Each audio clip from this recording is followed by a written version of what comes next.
If you've ever caught yourself snapping, hurry up, we don't have time for this at your kids, and then felt completely frustrated that they're somehow moving even slower than before, then this video is for you. Or maybe you've caught yourself using that frantic, come on, come on, come on, we're going to be late energy, thinking it's going to motivate them to move faster, only to watch your child shut down completely or have a total meltdown right there in the hallway. Look, you're not alone. And you're not failing as a parent. This is real, it's common, and it's something we can change. Welcome to a new Learn and Grow edition of the Fresh Start Family Show. I'm Wendy, your positive parenting teacher, and I'm so glad that you're here. Today we are diving into something that can creep in fast and frantically. It hijacks our voice, our energy, our nervous system, and ends up creating a tone with our kids that doesn't feel aligned with who we want to be, and usually just makes things worse. That tone? Yep, you guessed it, it's rushed. I already gave you a sneak peek of what we're going to be talking about, but look, I can tell you this, hands down, the rush tone is one of the most counterproductive things we can do as parents. We think it's going to work to speed things up. But what ends up happening is we're actually creating the opposite of what we want. Our kids don't end up moving faster. So if you have been stuck in this loop, rushing, snapping, regretting, constantly feeling like your kids or traffic or your spouse won't move as fast as you want them to, I'm so glad that you're here to learn and grow with me today. Let's talk about how to catch it, how to shift it, and how to lead your family from a more rooted, empowered place. Okay, so let's start here. What is a rush tone? How does it show up? What does it look like? It's not yelling, and it's usually not explosive. It's kind of more subtle, kind of. It is felt deeply by your kids, by your family, by your spouse. It sounds like, come on, let's go. I said, get your shoes on now. Seriously, I don't have time for this, or we're going to be late. It's short, clipped, impatient, and often laced with fear underneath. Because that's what rushing is. Fear that we'll be late. Fear that we're not going to be respected by our kids or whoever. Fear that we'll lose control or be judged if we walk in late.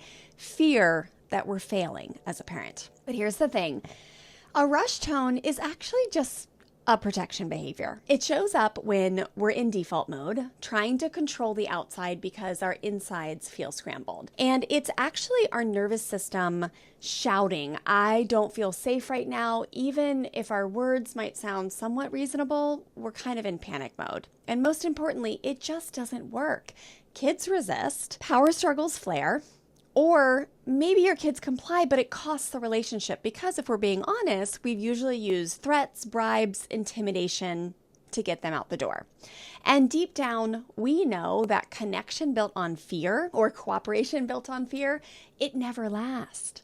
So let's go deeper with this. Why do we use a rush tone? Here are a few common reasons.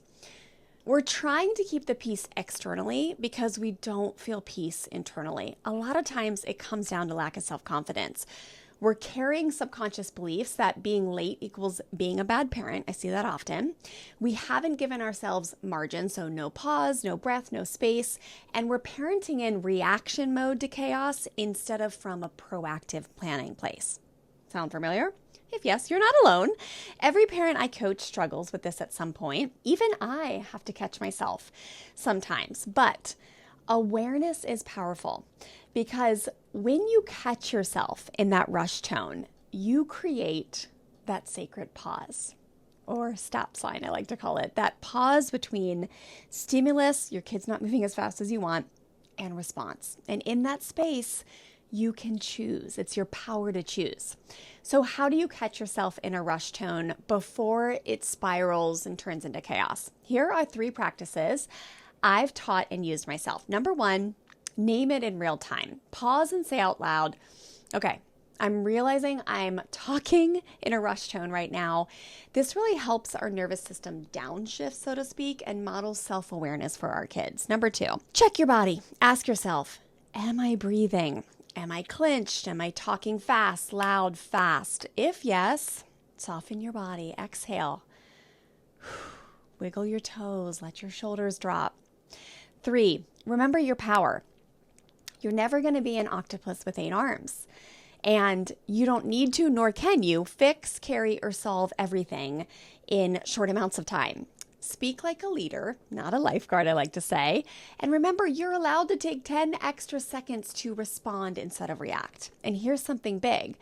Sometimes we used rush tones because deep down, we're not sure of ourselves in the moment.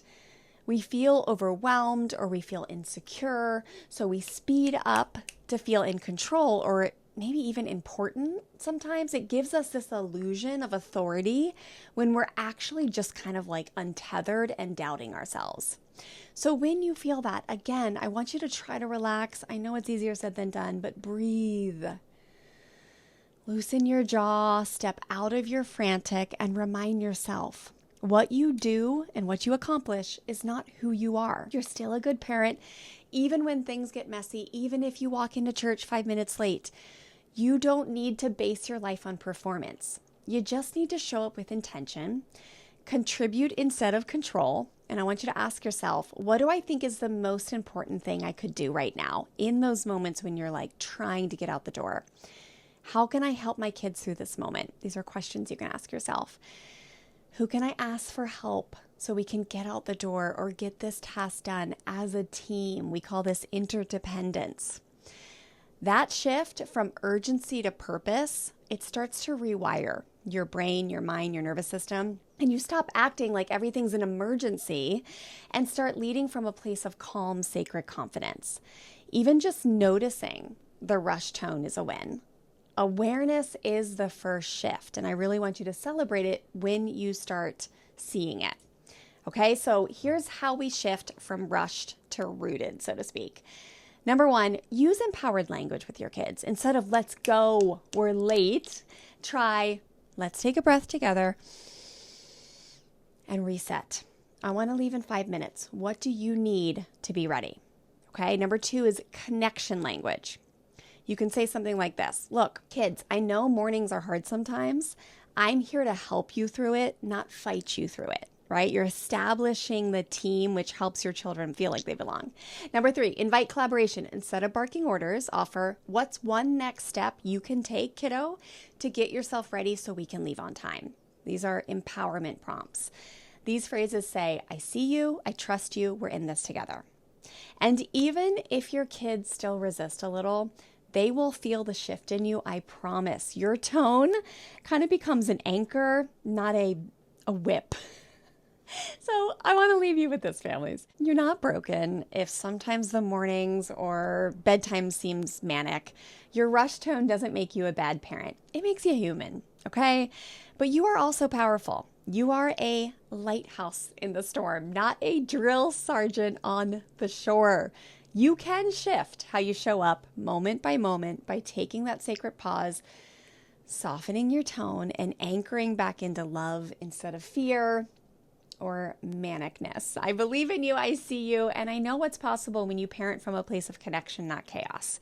So let's this week be about noticing when the rushed tone creeps in, and then choosing with grace and conviction to lead differently, to try something different.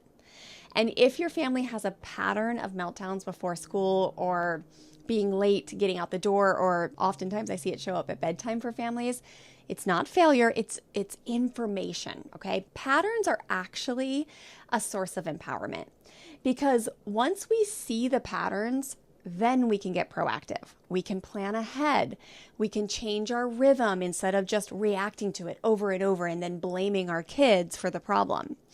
Your voice also, I want you to remember, is what becomes your child's internal soundtrack. So be steady, make it safe, make it sacred. And if you love this, be sure to subscribe to this channel so you never miss out on a dose of encouragement, support, and really just encouragement tools to help you lead your family with compassion and strength and firm kindness. And if you're ready to go deeper, check out our Firm and Kind Parenting Blueprint. I've linked it for you in the description below. It's a beautiful next step to help you create lasting change when it comes to increasing cooperation in your home. All right, make sure you've hit subscribe to our channel. We love making these videos for you. We hope today's lesson and information about the tone of rushed has supported you. And I will see you next time, families. You've got this. I'm always over here cheering you on.